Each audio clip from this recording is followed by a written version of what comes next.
Hallelujah, praise the Lord. मसीह में आप सबकी सलामती हो। खुदाम के पाक कलाम में से पैदाइश की किताब उसका 15 बाब और उसकी पहली आयत से पढ़ेंगे।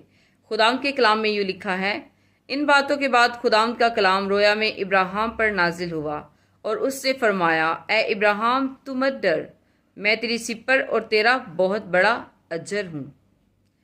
इब्राहिम ने कहा, ए खुदावंद खुदा, तू मुझे क्या देगा, क्योंकि मैं तो बे औलाद जाता हूँ और मेरे घर का मुख्तार दमिश्की एलीजर है। फिर इब्राहिम ने कहा, देख, तूने मुझे कोई औलाद नहीं दी, और देख, मेरा खानाजाद मेरा वारिस होगा। तब खुदावंद का कलाम उस पर नाजिल हुआ और उसने फरमाया, ये तेरा वारिस ना होगा, बल्कि वो जो तेरे सुलभ से पैदा होगा वो ही तेरा वारिस होगा। आमीन। तो जब खुदाम का हम पाकलाम पढ़ते हैं तो यहाँ हमें देखने को मिलता है कि इब्राहिम के दिल में किसी न किसी चीज़ को लेके एक डर है, उसे किसी बात की परेशानी है। इसलिए खुदावंद उससे कहते हैं कि तू मत डर, क्योंकि मैं तेरी सिपर और तेरा बहुत बड़ा अजर हूँ। तो जब खुदावंद इब्राहिम से ये कहते हैं तो इब्राहिम फिर खुदावंद से सवाल करता है और कहता है कि खुदावंद, तू मुझे क्या देगा। वो सवाल करता है कि खुदावंद, तू मुझे क्या देगा, क्योंकि इब्राहिम जो है वो बे औलाद है, उसके पास औलाद नहीं है और वो इस बात को लेके परेशान है। इस बात को लेके उसके दिल में एक डर है, क्योंकि वो जानता है कि जब उसकी कोई औलाद नहीं तो फिर उसकी जितनी भी ज़मीन जायदाद है, जितनी भी प्रॉपर्टी है, उसका वारिस कोई और बन जाएगा। और वो ये बात खुदावंद से कहता भी है। वो कहता है कि मेरा खानाजाद जो है वो मेरा वारिस होगा, कि वो तेरा वारिस ना होगा, बल्कि जो तेरे सुलभ से पैदा होगा वो ही तेरा वारिस होगा।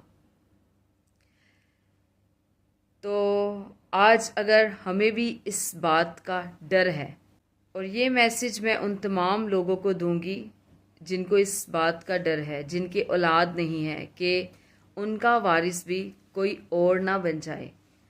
तो एक बात हमेशा याद रखिए कि जो इब्राहिम का, इसहाक का, याकूब का खुदा है वो हमारा भी खुदा है। अगर वो ये दिलेरी इब्राहिम को दे रहा है कि मैं तेरी सिपर और तेरा बहुत बड़ा अजर हूँ, तो वो ये दिलेरी हमें भी दे रहा है, क्योंकि वो हमारी सिपर और हमारा भी बहुत बड़ा अजर है।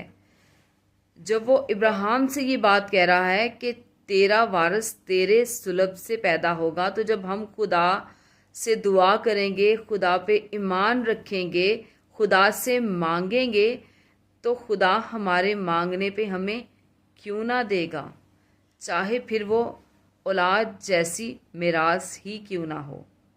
खुदावंद कहता है कि तू मांग तो मैं तुझे दूंगा। वो कहता है कि तू अपने मुंह को खोल तो मैं तेरा मुंह भर दूंगा। हमें सिर्फ मांगने की ज़रूरत है। खुदावंद से आप भी दुआ करिए कि खुदावंद, मेरा वारिस मेरे सुलभ से पैदा हो, क्योंकि खुदावंद मैं चाहता हूँ कि जो भी मेरी ज़मीन जायदाद, मेरी प्रॉपर्टी है, मैं चाहता हूँ कि जो मेरे सुलभ से पैदा हो वो ही इसका वारिस हो। आगे जब हम 6 आयत देखते हैं तो वहाँ पे लिखा हुआ है, और वो खुदावंद पर ईमान लाया और इसे उसने उसके हक में रास्तबाजी शुमार किया। जब खुदावंद ने उससे ये बातें की, खुदावंद ने उसे इस बात की तसल्ली दी कि तेरी औलाद तेरे सुलभ से पैदा होगी और वो ही तेरी वारिस होगी, तो फिर वो खुदावंद पे ईमान लाता है। और खुदावंद पे जब वो ईमान लाता है तो खुदावंद की हजूरी में फिर वो रास्तबाज ठहरता है। तो आज अगर आपकी ज़िंदगी भी मुश्किल में है, परेशानी में है, और आपने भी अभी तक खुदावंद को कबूल नहीं किया दिल से, तो दिल से खुदावंद पे ईमान लाएं, क्योंकि वो कहता है कि अपनी फ़िक्रें मुझ पे डाल दे, क्योंकि मुझे तुम्हारी फ़िक्र है। हमारे खुदावंद को हमारी फ़िक्र है। वो हमारे ज़ाहिर से, हमारे बातन से, हर चीज़ से वाकिफ़ है, क्योंकि हमारी ज़िंदगियाँ उसके आगे खुली किताब की मानिद है। हम जितना भी खुदावंद से छुपने की कोशिश कर लें, हम उसकी हजूरी से छुप नहीं सकते।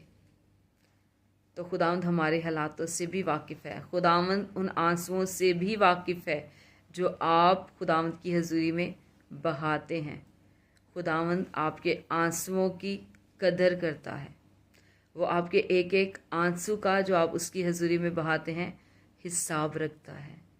खुदावंद ने बस एक सही वक्त ठहराया होता है।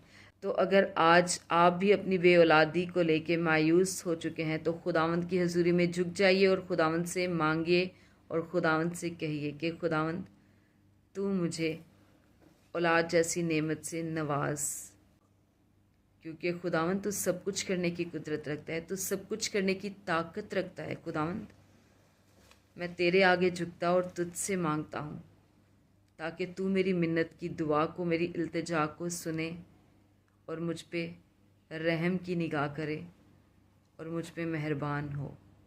God bless you. Praise the Lord. Hallelujah.